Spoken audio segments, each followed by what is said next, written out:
Glad you're here. We're in episode 81, Niche. Should we find specialties and create a new business model or service? These three guys are more than qualified to be here to talk about it. Thank you to Jasper Engines and Transmissions. When your customer's car or truck, their engine or transmission fails, it's not the end of the road. A remanufactured drivetrain product from Jasper Engines and Transmissions will give your customer's vehicle a new lease on life. Thank you, Jasper, for letting us hang out with the aftermarket each and every Friday afternoon. Who's with me today? Stellar, all-star, rock star panel here. Greg Buckley, CEO of Buckley's Personalized Auto Care in Wilmington, Delaware. And we put out an episode today on the Remarkable Results Radio podcast, Geek Talk 2.0, Part 2. That's it. Part 2 that went out. Who owns the data was one of the highlight topics that we talked about. Get together with a bunch of shop owner geeks to talk geek. Amazing. It's going to be a great series. Thank you, Greg, for supporting that. Chris Chesney, Senior Director of Customer Training at the CarQuest Technical Institute, and also a NASDAQ board member. And that's really important, by the way. I just want you to know.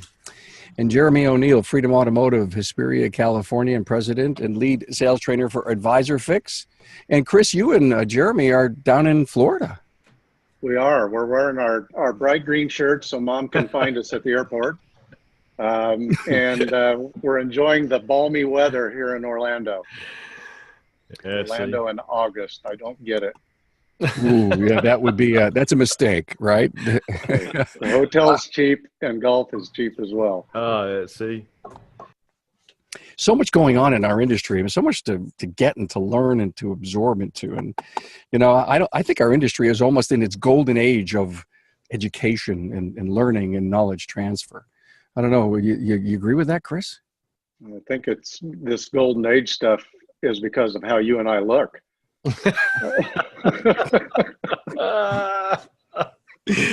No, Jeremy, we escaped that one, Jeremy. Yeah, we did. We ducked out of that one. Now that I see Greg, I got to remind myself to include Greg. I knew there'd be zingers. I just knew it. I got you. So, no, I think this is the most exciting time in my career in this industry. It's amazing. I was talking to some guys downstairs at breakfast this morning at the Autologic conference, and everybody to a man thinks this is the most exciting time. The first time they've seen so many positive things moving in the same direction in this industry's history. And I agree. It's really going to be fun to watch the next 10 years. It is. So much knowledge out there. I guess the commitment is do it. You got to commit. You got to go to the conferences. You got to listen to podcasts. You got to read articles. You got to get in an airplane today. You got to join associations. If there's a theme, you can't sit back, and it's all up to you, really. Yeah. Eat the bacon. Yeah. Say, hey, let's start this out, Chris. We picked up. I picked this topic. I really was thinking a lot about Greg and the really cool things he's doing in his business, and you'd love to kind of set the tone here between niche and specialty. I'm going to let you kick it off. Yeah, I think that at the end of the day, we sometimes think too far out in front of who we are.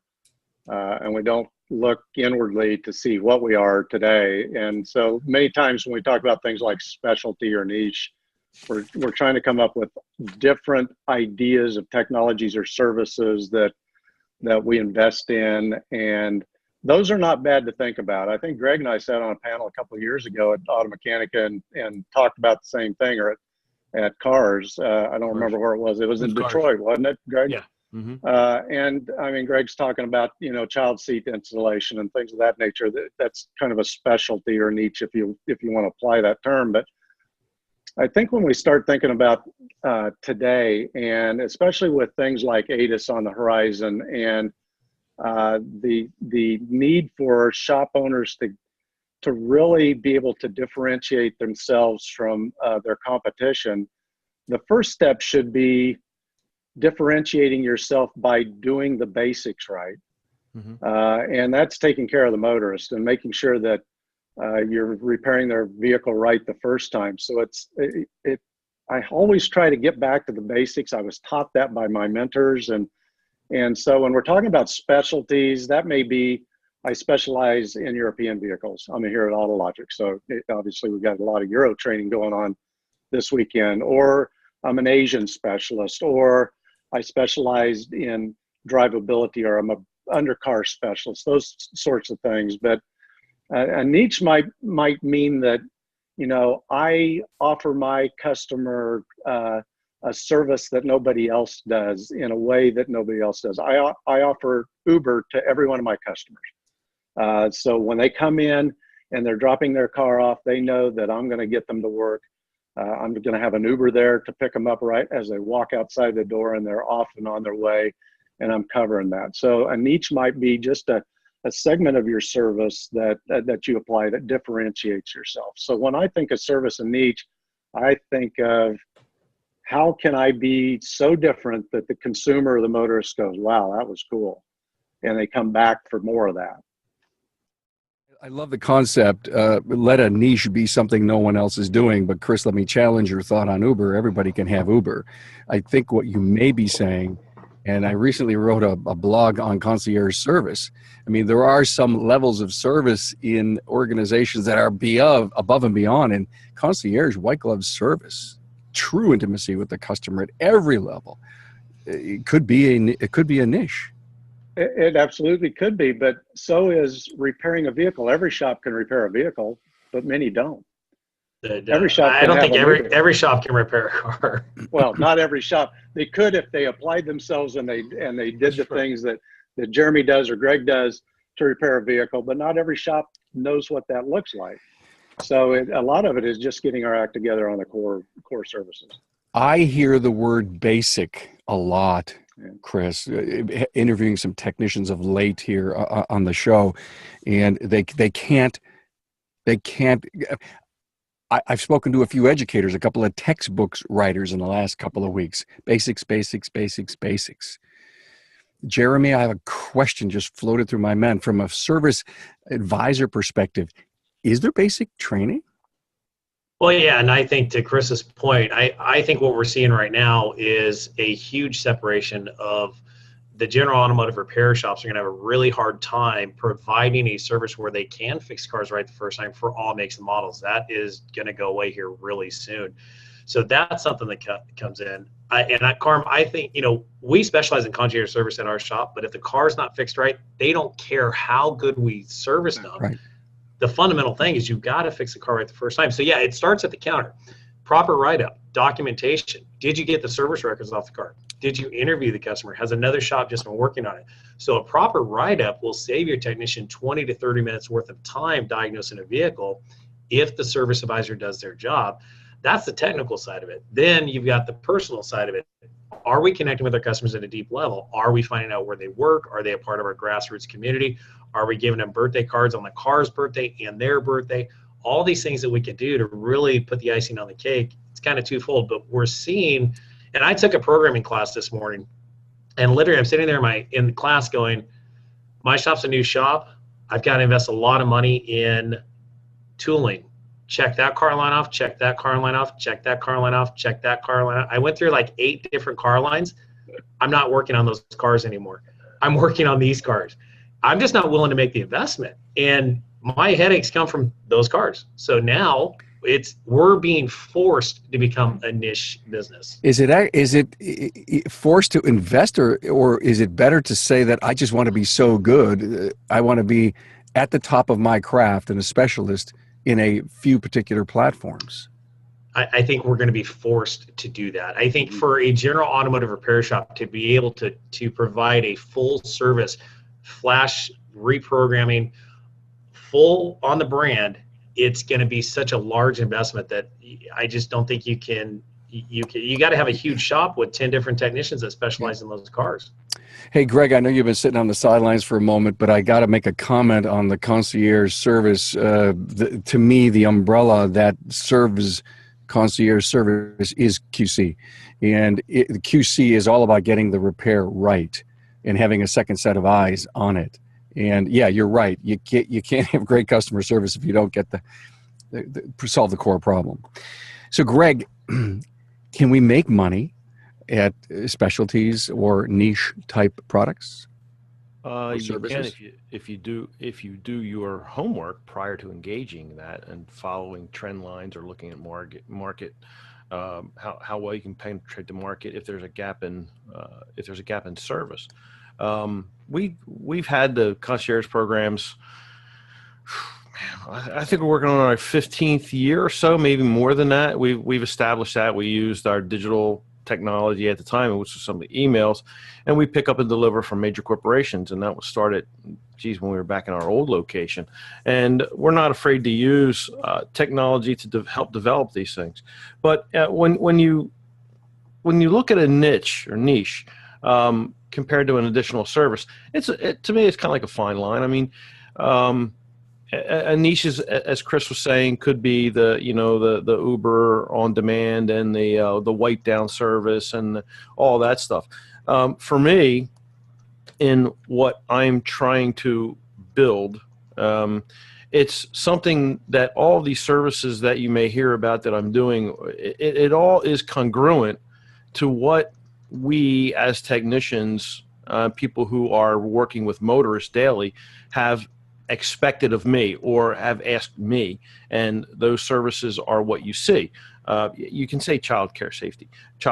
Well, yeah, fine. All right. We can have knowledge enough to alert a parent on the problems if the seat is not fitted correctly.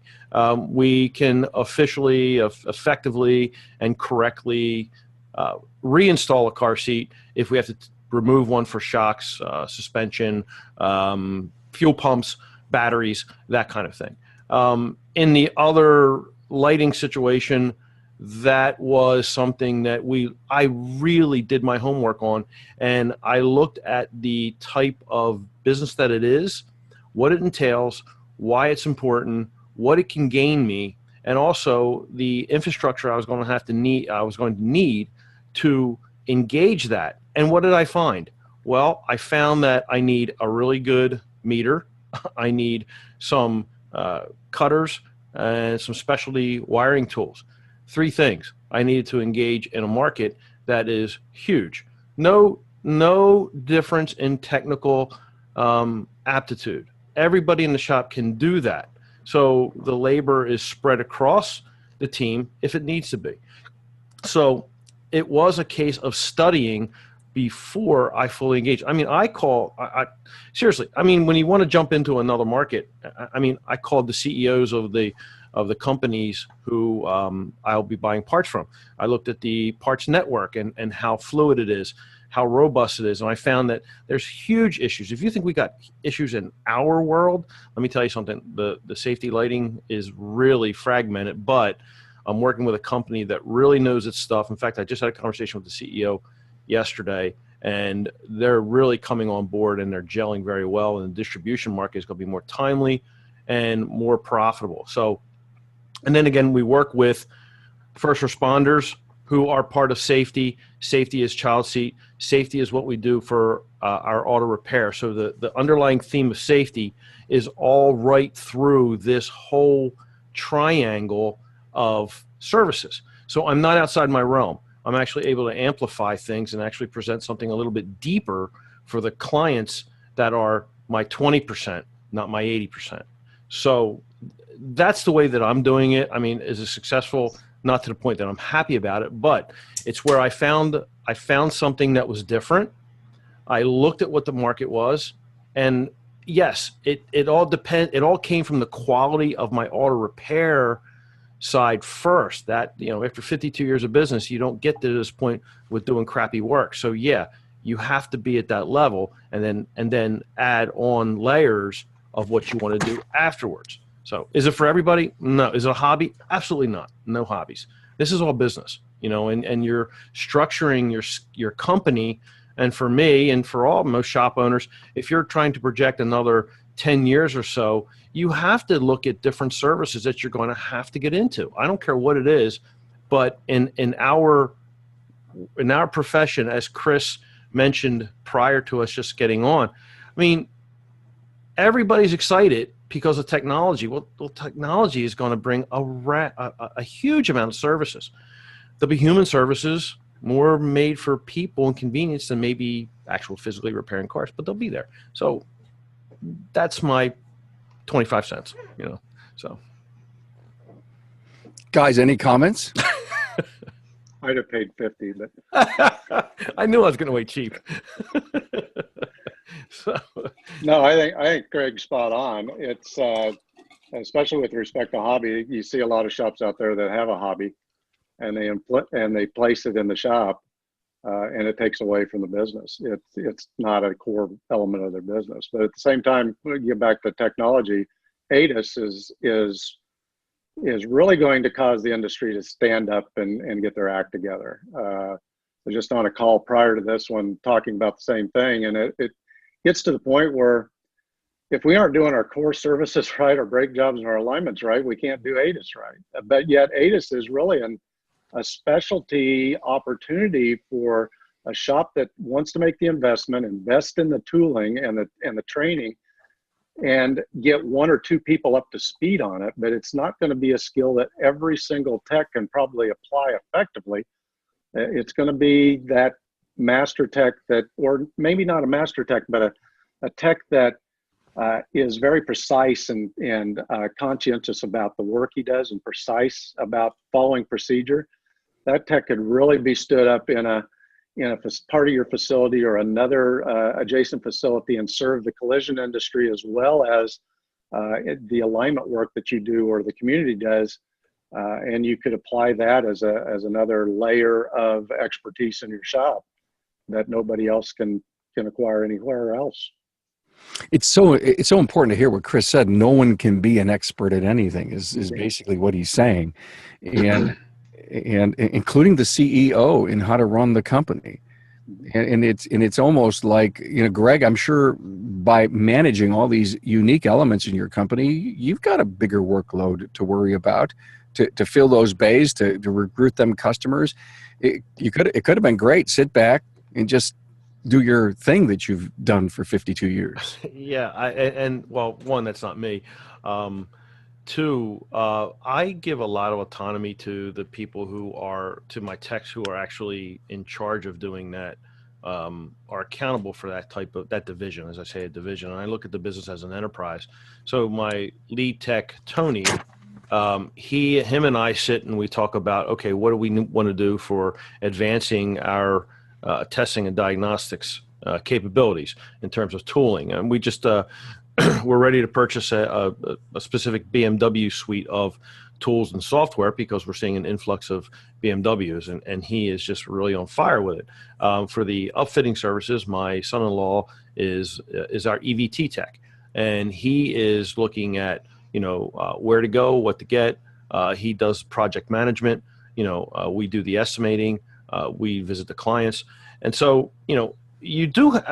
It's not easy, but you take each person who is in charge of that, and you let them run with it and kind of mold it, while you sit back and you go, okay, well, my job is to market, to make it rain.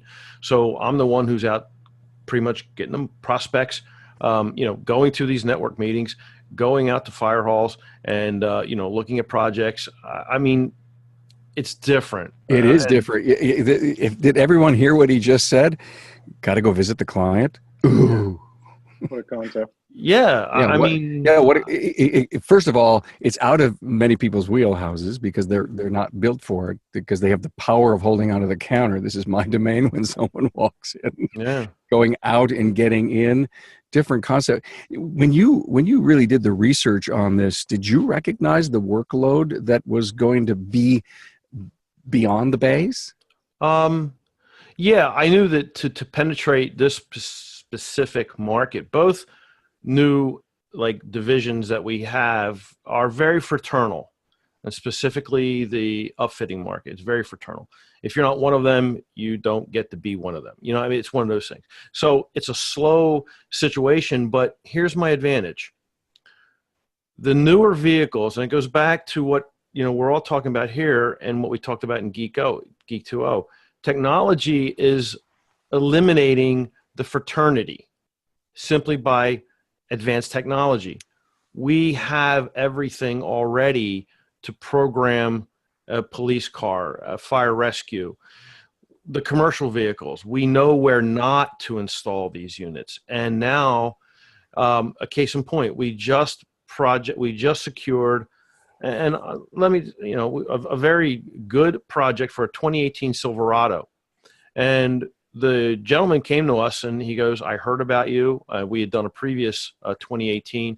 And he goes, I don't want anybody getting near any of my OE material. And I go, we commit to that. We promise you. We'll build a circuit outside of what you got. We'll only use common power and grounds to get this thing going.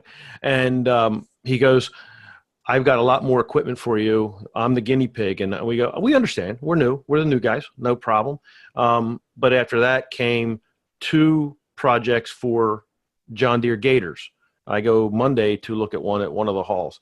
And a John Deere Gator, we've already done one, which came out beautifully. My son-in-law is just a magician with this stuff. So we're slowly building this, really, I feel, will be a very prominent part of what Buckley's Enterprises will be. Call it Buckley's Auto Care, call it Buckley's, call it whatever. I'm not singly looking at my business as something static as an auto repair shop. I'm an automotive service enterprise, meaning that my horizons are bigger, and I plan to pursue whatever capabilities I'm able to do with the quality talent I need to bring on and let them do it. So I love what he said, division. It's a division. I mean, that's some big think, Greg, and it's exactly how you have to think about that uplighting, uplifting, upfitting, niche or specialty. Yeah. Agree, Jeremy? I do, and I just love that thought. And what I look for right now is, we're in the midst of the largest shift that our industry is ever going to see. Go back 100 years ago to the 1900s when we went away from the horse and the buggy and came into gasoline-powered, automobiles. That's when our industry was birthed. And right now, Tim Cook, all the CEOs of these major, Google, Apple, they're all saying this is the largest shift we're ever going to see. And I get excited because we're in the midst of it right now. We're seeing the acceleration. It's moving faster. And what I love about what Greg just shared is we have to keep our eyes open to the future, and we have to have time and resources to invest in exploratory services or niches like we're talking about. And what I see pretty much in my marketplace and other markets all across North America is small business owners get stuck on what's working right now. Well, what's working today and creating really good sales and profits is literally probably a dying market. Okay, it's a trending market that's going down. And eventually that market's going to be basically depleted. And if you don't look towards the future and get ahead of this shift and have these exploratory services going on out there, you're going to sit around one day going, where's my business? And then it's too late to catch up. So I think that's great. Thank you for sharing that, because it helps me understand, okay, what do I need to look for in my marketplace, and how do I start to get ahead of that curve? And then the one point I put on my talking points, Carm, was by looking at the emerging markets, you can become a first to market. Uber, I think they're really successful because they were one of the first ones to market with the large platform with ride sharing. They're not a perfect company. Some of our customers love them, some hate them, but they got in early and they dominated that market. And again, what Greg's doing in his market there, yes, he's the guinea pig right now, but as that emerges, he could become the dominant player there. And who knows what revenues that would drive. You have to start somewhere. You can't be afraid to say, no, I'm not going to do that and be an ostrich type situation. But I always tend to look at the money trail. And if you look at the money trail, a report just came out. An analyst just rated Apple as finding their next to double their value from 1 million to 2 trillion in the next 5 to 10 years by being in the automotive mobility sector. Secondly, Europe is reporting that that they are close to peak car sales. All right, peak car sales. That means that from this point on, car sales will relatively start to shrink by 2 or 3 million units per year worldwide. Well, people aren't going to stop moving; they're just going to move in a different way. How are you going to service them? What do they need? And if we don't, and I'll step back here for a second, but for all my time in this business and this profession, it has really irritated me that we have given up all of these little opportunities to secure client base by giving away the radio installations. I won't look at that. I won't help with that. I won't do this. I won't do that. Just give me a car to fix. I just want to fix a car. That's it. Well, we stayed under the hood like cave people, and it's not right. And all along I'm seeing this erosion of car volume and bay volume. I'm going, well, you're telling people no. Why aren't we engaging and figuring out, well, how can I help you? What can I do? I mean, it's when the client's coming to us and going, can you help me? Well, let me see. I got the tools. I got the equipment. I got the time. I know what I know I would do. No, don't, I can't help you. Well, geez. You bring up such a great point. I wrote down glass tinting radios, like you said. Everything, yeah. And when you think of a marketplace and the number of shops that are in it versus the number of glass tinting or radio places, it's probably 30 to 1. So I guess this is a great question. Why do we walk away from that? And is it time to get back in it? Well, I mean, a lot of things come down to specialization and the desire and the need to do it, I suppose. It's not something I say to everybody run out today and start a glass tinting business or a car seat fitting station or anything like that. But, if I build correctly, who's to say that this one little division, this little element that I have cannot be springboarded out to an independent location and somewhere. And now we've got Buckley's European. Little things like that happen, but currently we're here, but we can be someplace else if it's done right. If everything falls in place, we're just trying to establish the different service points that our clients are asking us to help with and what we're finding the market is telling us. Jeremy, I want you to get off what's on your chest right now. But first, I want to, again, thank Jasper for bringing the Town Hall Academy every week. Jasper has over 2,000 associates, 3 manufacturing facilities, 2 distribution centers, and 45 branch offices across the country. They're all working to produce, transport, and deliver the perfect product. And that's what they do best, keep customers happy so you can keep your customers happy. Jeremy? No, I just, you asked what kind of holds us back from taking that leap, and it's comfort zone. We live in a comfort zone and get beyond there. It's so crazy. Right now I get so many calls from service advisors and shop owners who want to get in the coaching game. And I'll ask them I'll give them an assignment. I'll say, great, I'm going to give you 20 minutes. We'll go through the initial thing. It's the easiest business in the world to get into. It's also the highest rate of failure, but I'm going to give you an assignment. You've got 30 days to go get your first client and charge them a certain amount of money. I don't care if it's $25 or $500. Charge them for your coaching services. 95% of the time, I never hear from that person ever again. And it's because they're not going to take that step. They don't have what it takes to step up and go make the change. And so for me, whatever new niche I'm going to go after, I've got to monetize it as quick as I can. How do I see the money? Because if I don't, in my mind, my subconscious mind, if I don't think it's a viable resource income stream for the business, I'm never going to go after it. So if I'm going to go after a niche, whether it's glass or something else, let me get in the game, get the tooling, and then go monetize it as quickly as I can so I can see the revenue stream coming in. And Greg's had some wonderful successes with what they're doing, which is building the momentum. So it takes 1, then go get 2, and then move. And understand this, marketing is easy. If you develop the niche, you can get as many customers as you want. You just simply have to go attack it in a different way, and then the customers will come to you. So I would say go out and monetize and get out of your comfort zone. Jeremy, I want to jump in a couple of talking points. I thought that were very interesting. Product-based niche versus service-based niche. Yeah, you look at the product-based niches, it's harder to get into that. It requires a lot more equipment, capital investment, and then your labor, your specialized knowledge labor force is higher. If I want to become a BMW specialty shop up in Hesperia, California, okay, number 1, I've got to go buy the right tooling. I've got to have a technician that understands those specific cars and can deliver what we talked about, fix it right the first time. Now, if I want to provide a service-based niche, hey, we guarantee your repair 24 hours by the time you drop it off on most repair services or whatever. I can be a speed of service specialty. That doesn't take any special tooling. I'm pretty much set up for it. Let's say I want to offer air conditioning services. Hey, we guarantee your air to blow cold within 24 hours from the time you drop it off, or your service is free. Okay, guess what? Every single person in my town is going to bring me their air conditioning because when it gets 110, they don't want to wait a week to get it fixed. They want it fixed now. So I think that service-based niches are very easy to fulfill, and you can shift in and out of them as fast as you want to. Whereas the product-based niches are a lot harder, and it takes a larger capital investment to develop those. I was fascinated by your last bullet point under that. Talk to a technician hotline. Share that with me. Well, I'll say it because it's going to stir everybody up, and I'm sure I'm going to get a lot of emails and texts. But, Thank you. I knew it. Here comes the arrows. How many times does a service advisor, is he on the phone and somebody says, hey, can I talk to a technician? And the answer is always, no, you can't. I would love to provide the service. Sir, are you asking for technical help? Yeah, I'm trying to get my car fixed and I'm stuck. Great. We've got a solution for you. Here's basically what it is. I got an ASE certified technician ready to go. It's $9.95 a minute. I'm just going to need your credit card, and I'll begin the conversation right away. Get ready for your tech. Here he comes.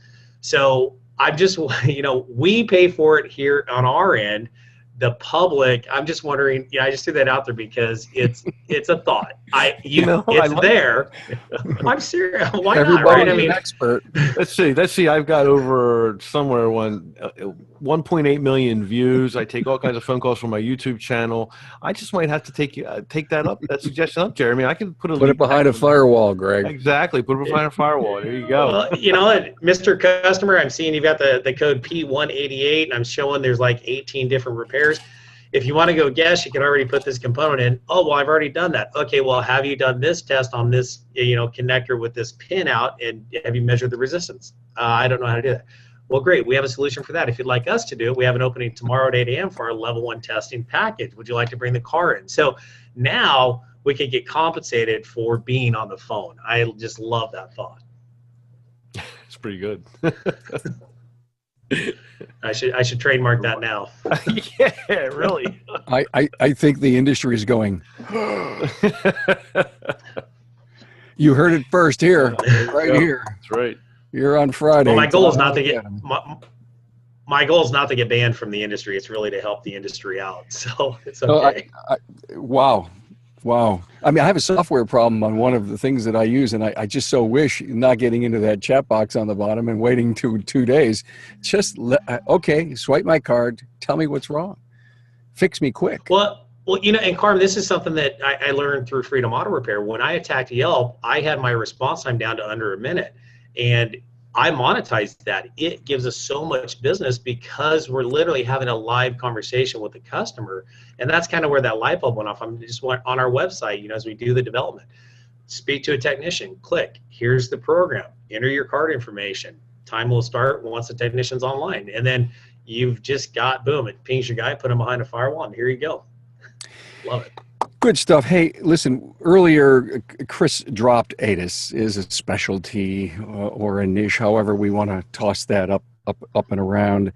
And Chris, I really want you to dive into, I know your passion is so much with training and career development and career pathways.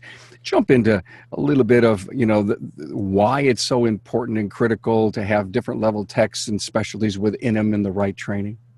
Well, I think that the core of this at the end of the day is over the last 40 years, we've expected technicians, especially entry-level technicians, to go to 2 years worth of vocational school and come out with a set of skills that they can apply tomorrow that are profitable for us. And then we grow those skills on a kind of a haphazard basis from that point forward. And that was 40 years ago, we were dealing with 2 years worth of vocational education to work on a 70 Mustang. And so today, that same 2 years of education to be an entry-level tech, many times we're expecting them to be profitable and productive in a service bay working on high technology vehicles. And that's ludicrous.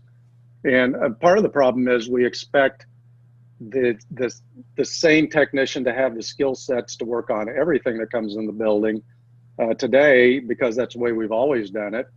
And so I think we're to the point where we need to specialize from the standpoint of looking at the medical industry and how they route their work so that we triage or we establish who should be working on this system once the car comes in the bay. And ADAS is I think one of the technologies that's probably going to drive us that direction. Today, ADAS is a specialty, if you will, but 5 years from now, 10 years from now, ADAS is core.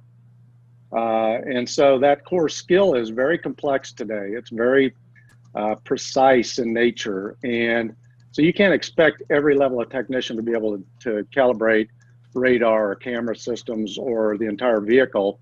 Or as Audi will tell you, the average alignment on an A8 is going to run about $1,600.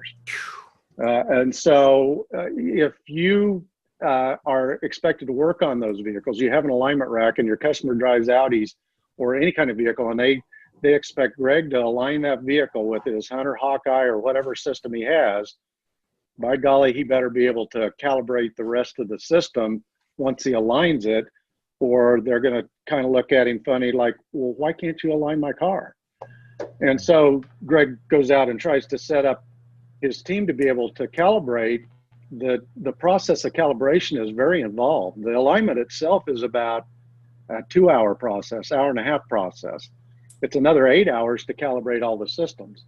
Mm-hmm. And part of that is set up, and the precise nature is placing the targets and requesting the controller to calibrate itself, because Mr. Controller, I placed the target in the right spot.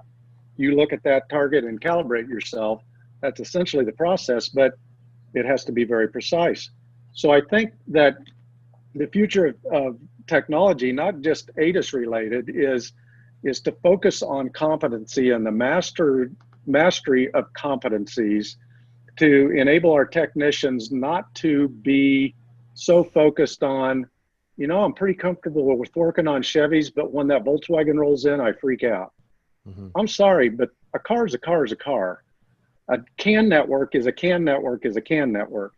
But with data networks today, we have so many primary networks, primary buses, sub buses, gateways, that we're to the point where we have to identify where those are and what they are before we even approach the vehicle, right, so that we can have a chance at solving the problem. Well, you can't expect a C-level tech to do that.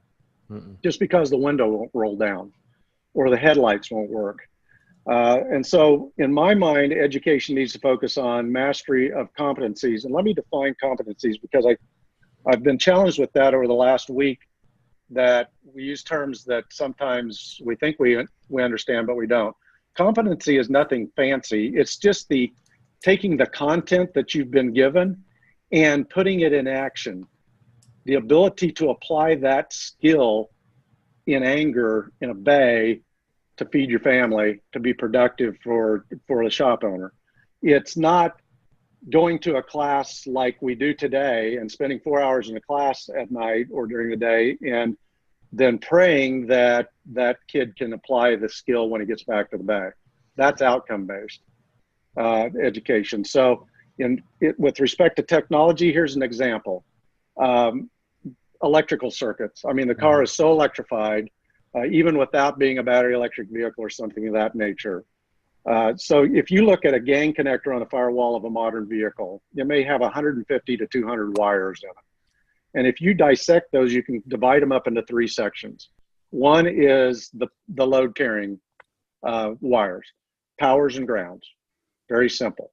So a basic technician, a maintenance technician, should be able to identify and service and repair, diagnose, service and repair any power and ground type circuit. A senior technician should be able to take the next level, which are inputs and outputs. So sensor inputs, actuator outputs, basic computer processes, open and closed loop type systems. They should be able to process that, diagnose and repair those systems. And then a master technician should be able to take data networks and become a data network engineer and understand the relationship between a MOS network and a CAN network and the interaction that can happen between them, even though there's a gateway in the middle, but how a MOS network can impact the capabilities of a CAN-A network.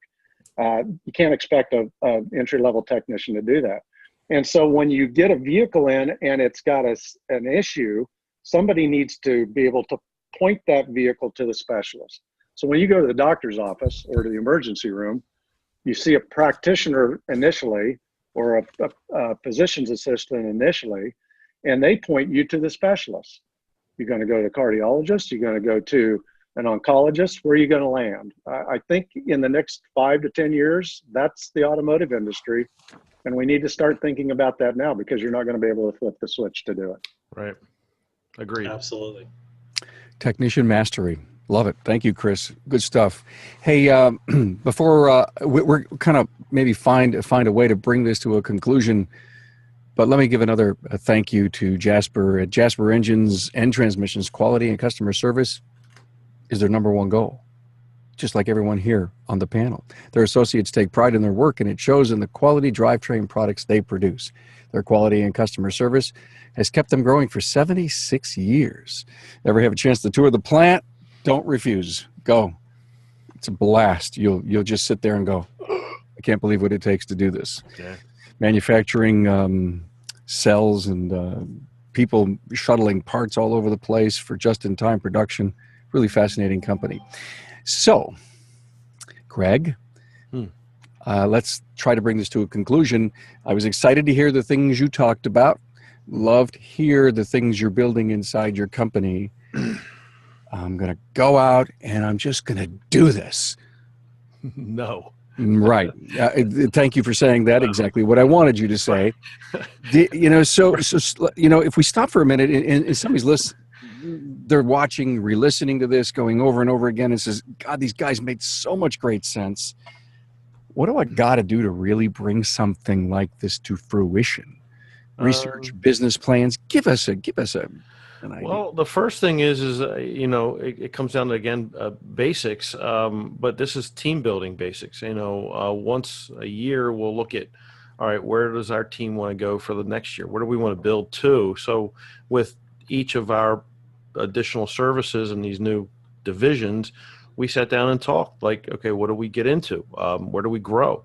And your team has to be underneath you. You have to lead the team into it if it's going to be a prosperous situation, or it's something that you want to trial out. You can't do it without having everybody on board. So, that's the first thing. Secondly, look at what your talent tells you. I mean, there's a shop owner in I think New Hampshire him and I were sharing some things, and his great diesel tech really likes to program diesel trucks, to get them even more horsepower and to do that kind of modifications.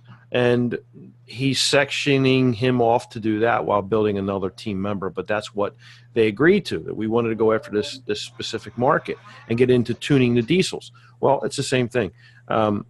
You really have to get the team on board in order to pursue it. And then you have to be able to really look at the market from a dollars and cents situation. The example that I'm giving you about what we're doing, we originally looked at getting into small engine repair.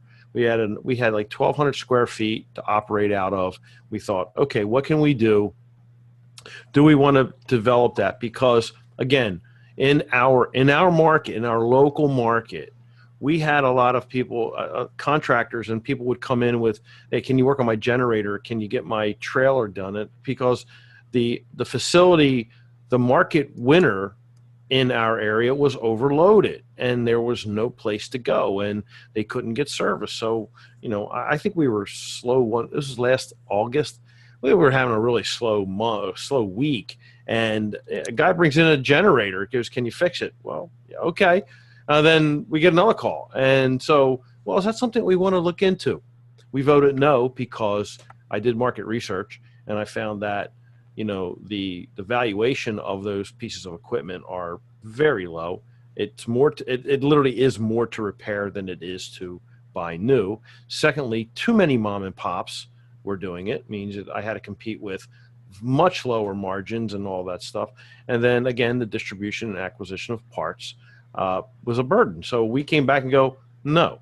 And then from that point, when we said no to that, this opportunity came up with a conversation with a neighbor with the lighting situation. And then we looked into that and we saw, here's what I did. And this is an example of what you need to do. I called I told you I called most of the CEOs who are in the market on that. I called every fire chief in our upper half of the state, and I asked them. I said, "What do you need?" And everyone, without missing a beat, would say, "You're going to be swamped. You're going to be swamped. We don't have anybody." I go, "Okay, let me go further." So I called my one client who's a chief, and he kept me on the phone for 45 minutes saying, "Are you really going to do this?" I go, "Well, I'm here to greenlight it, but I need your input. What's the market telling you?" Hey, when did you think you had something there? I mean, when that chief kept me on the phone for 45 minutes. I mean, I tried to get out of it within 15 or 20. I'm just looking for basic information, like, and he goes, "We don't have anybody." And I go, "Okay." But then I still had to get into the fraternity side. So yeah. I came upon two guys who contacted me, and we went out to lunch, and we kind of said, "All right, what's the market like?" And I said, "Guys, I need this margin." I said, "I'm not going to go anything less."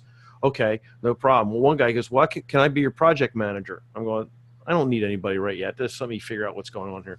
But it got into that level, and now technology is now forcing the responder community to go, "Let me think about this. I need a professional." Did you write a business plan for at least looking at the number of new clients you were going to get, look at potential revenue streams? Yeah, I looked at all that, but and I wrote most of it down where we're looking at what the volume can be, and it's pretty big, but I didn't want to I don't want to take that number because hold on, I'm sorry guys. Sorry about that. I didn't want to just jump right into it because I said it's a fraternal situation, and you're not going to go against a fraternal person, somebody in the fraternity, meaning that they're already in the club. And hey, and this is what happened. They came to me for estimates on projects, and they turned around, took that number, and did it themselves, and went that route. And I go, all right, I know what it's not my first rodeo here, guys. I know what you're doing. So, I stayed away, and now I'm letting the market come back to me, and that's starting to happen, and that's where I went. And how long has this been about 9 months to a year? Okay, good. Yeah. And Greg and I occasionally will have a Saturday morning cup of coffee together. One or two. And he tells me about all these wonderful things that's going on with that. So good for you, man. I'm happy for you. Smart move. Now, if someone decides to do this anywhere else in the country, would you be happy that they stole your idea shamelessly? Well, you know what? There's other shop owners who are doing it. I come to find out, I called my friend Craig Zale down at Craig's Car Care. Craig is a chief of a fire company. He'll do some upfitting services. He shared with me a lot of what he does and how to approach a community. I mean, this isn't a new ball of wax here, guys. It's just something that I feel that in my model, it fits my model. And that's one of the things that's very important. I'm not selling pizza. I'm not serving cookies. I'm not baking cakes while running a repair shop. I'm doing something that's congruent with all my other services, and I think that's critical if you want to explore a niche or additional services, because it can't take you out of your realm. I mean, I know that there's a specific woman in Philadelphia. She does auto repair and nails and hair, and okay, that works for them. But this to me is about business and safety. Safety is my underlying mission. Great strategy behind that. Jay, Jeremy, I don't know. I always, it's all good. I always call him Jay for whatever reason. That's my nickname for Jeremy. Perfect. Oh, Jay, should we find specialties and create new business ideas and services? My answer is yes. I got 2 tips for everybody. Number 1, clean out your closet. Get rid of the old non-profitable jobs. Start to say no to free up your time, so you can explore these new emerging markets, and then keep your eyes open and begin to prepare. I'm telling you guys, the shift is coming. It's here. ADAS will be here very fast. We'll be servicing those cars. Chris, I can't wait to get my first customer with an Audi A to pay me $2,100 for that alignment. I'm on board with that. But here's the thing. If you don't change your business model and you hold on to that old stuff, you're not going to be in a position to accept the new. So clean out your closet. Yeah, but you're Great point. Out with the old, but out with the old mentality and business model and stubbornness and I'm stuck in the mud attitudes. Yeah. Chris, I'm going to give you the last word. Any final thoughts for us? Well, I think that Jeremy had a great point there, and that is throw out the old and be prepared and open for the new. But we've been working on the same business model for the last 50 years, and those that have changed it, like Greg and Jeremy, have seen the rewards for doing so. And so it's the many that don't and aren't, and they're not going to survive if they don't get rid of that old mentality of this is the way we've always done it. That won't survive the next 10 years at all. But there's so many opportunities in front of us. The ability to see education elevate the skill set of people that can actually perform this work on this new technology in a way that is accurate and as prescribed by the OEM, gives us the ability to elevate the value to the consumer and the motorist so that we can raise our rates and improve our margins and profit in this industry, which we all deserve, especially the ones that are investing the way we need to invest. So don't be scared of this new technology. There's a lot of chatter on the web today about it's got to be OE only and you can't use aftermarket to do it. Don't believe that. I had conversation last week with one of the largest insurance companies in North America, and their conversation with me ended with this statement: we don't care if you use OEM tooling. All we care about is that the vehicle is repaired right the first time. So we're meeting in their office in a week to have that discussion around how we can help them understand what technology is good and what technology is not. So don't discount that you can't do this because it's only OEM. Get ready because things are changing. Thanks, Chris. I like it. Sorry, Greg. No, I said I like it. It's yeah. Great stuff. Great summary. Thank you so much. Now, Jeremy tossed off because he's teaching a class in 2 minutes, but I want to thank Greg Buckley, CEO Buckley's Personalized Auto Care in Wilmington, Delaware, Chris Chesney, Senior Director of Customer Training, CarQuest Technical Institute, NASDAQ board member, and Jeremy O'Neill, who's off and on his training from Freedom Automotive in Hesperia, California, and president and lead sales trainer at AdvisorFix. Thanks, guys. Fabulous. This will be one of those gem archived episodes to listen to motivate you into the next level of who you are going to be as a professional in the automotive aftermarket.